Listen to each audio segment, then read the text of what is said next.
J'ai créé Arcade en 2001.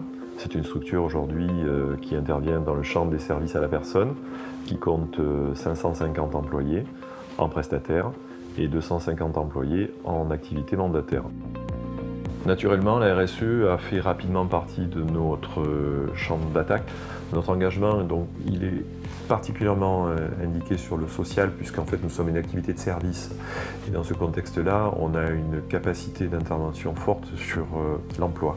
Alors on a voulu d'abord professionnaliser nos personnels, donc rendre accessible, je dirais, ce métier à une frange de population qui aujourd'hui est un peu exclue de ce dispositif, ouvrir un petit peu le champ du domicile à des personnes notamment en bas niveau de qualification, et on a développé pour ça donc un ensemble de process pour mettre en place des référentiels métiers, des référentiels courts aussi qui permettent aux salariés à la fois de travailler et de se former tout au long de leur métier au sein d'Arcade.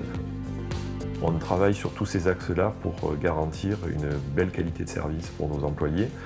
Donc le social est très important. Le sociétal enfin, parce qu'on a pu rapprocher aussi plusieurs générations et plusieurs types de personnes qui aujourd'hui échappaient à ces dispositifs du maintien à domicile.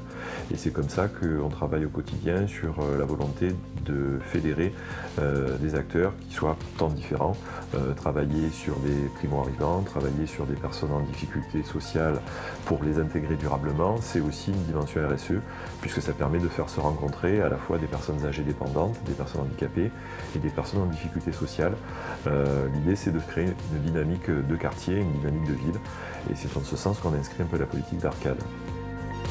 Ce sont des véritables marqueurs aujourd'hui que d'avoir des satisfactions ou des retours sur investissement comme peuvent l'avoir à la fois les usagers sur la qualité de service ou les salariés sur leur progression personnelle. On s'aperçoit notamment qu'ils se sont construits dans l'emploi et c'est important pour nous de valoriser ces parcours de formation, ces parcours d'accompagnement qui sont aujourd'hui très importants pour l'image de la structure.